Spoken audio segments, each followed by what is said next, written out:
তো বন্ধুরা, আজকে একটা নতুন রেসিপি রান্নার। তো হচ্ছে এই রান্নাটা আমি কোনো দিন করিনি।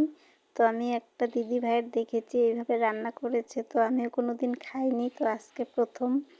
তো আমি হচ্ছে রান্না করব রাই শাক। দেখো, ডাঁটা আর শাক একসাথে নিয়েছি। তো আমি শুকনো লঙ্কা আর হচ্ছে পাঁচফোড়ন সম্বার দেবো। তারপরে কিন্তু আমি শাকটা ভাজবো না, ঠিক আছে? আমি কিন্তু এর মধ্যে জল ঢেলে দেবো এখন। দেখো কিভাবে রান্নাটা করছি আমি, ঠিক আছে বন্ধুরা? তো এই যে এখন ভাজা হয়ে গেছে, পাঁচফোড়নটা জল ঢেলে দিয়েছি।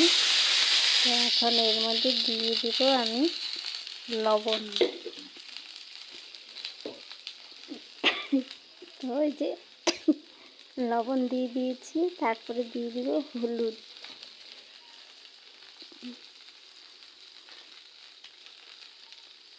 এই যে হলুদ দিয়ে দিয়েছি, তো একটু এখন নেড়ে নিব। তো হ্যাঁ, এইভাবে একটু নেড়ে তারপর হচ্ছে আমি এর মধ্যে শাকগুলো দিয়ে দেবো। তো আমি এইভাবেই দেখেছিলাম রেসিপিটা। তো হচ্ছে আমি ভাবলাম আমি আগে বানিয়ে খেয়ে দেখবো কেমন লাগে, তারপরে তোমাদের সাথে শেয়ার করব। তো দেখো, এই যে শাকগুলো আমি এইভাবে দিয়ে দিয়েছি, ঠিক আছে? একদম ডাঁটা সহ শাকগুলো। কিন্তু রাই শাক এমনিও খেতে খুব ভালো লাগে, তোমাদের কাছে কেমন লাগে জানি না, আমার কাছে কিন্তু খুব ভালো লাগে। আর আমি সিম্পল রান্না খেতে খুব ভালোবাসি। তো এই যে শাকটা ফুটছে, তো এখন আমি এর মধ্যে দিয়ে দেবো আলু কেটে রেখেছি। এই দেখো, আলু দিয়ে দিলাম। তো আলুটা, শাকটা একটু আগে দিয়েছি, তাহলে কী হয় বলো তো, একটু ভালো সিদ্ধ হয়ে যায়। তো এই যে এখন ঢাকনাটা খুলে দেখি আলুগুলো সিদ্ধ হয়েছে নাকি। তো এখন লঙ্কা চিড়ে রেখেছি, সেটা দিয়ে দিব।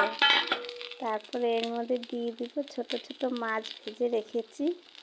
বেশ মাছগুলো দিয়ে দিয়েছি। এর মধ্যে দু একটা চিংড়ি মাছও আছে। তো গন্ধটা কিন্তু খুব সুন্দর বের হয়েছে, পেঁয়াজ রসুন ছাড়া। আমি কিন্তু কোনো মশলাও দিইনি আর পেঁয়াজ রসুনও দিইনি, খালি লঙ্কা চিড়ে দিয়েছি আর পাঁচফোড়ন, একটা শুকনো লঙ্কা সম্বার দিয়েছি। তো দেখো, সবজিটা কিন্তু আমার রেডি হয়ে গিয়েছে।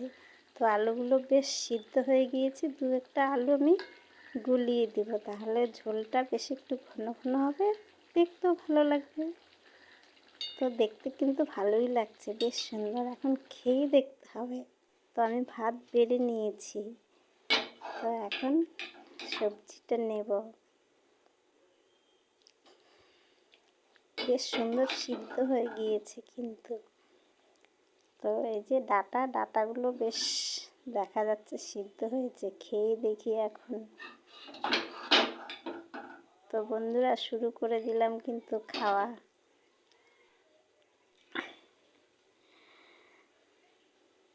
তো সেই টেস্ট হয়েছে। তো আমি ভাবতেই পারিনি এত সুন্দর হবে। আর ডাটাগুলো বেশ সুন্দর সিদ্ধ হয়ে গিয়েছে, একদম লাইট ডোকার যেরকম ডাটা সেরকম।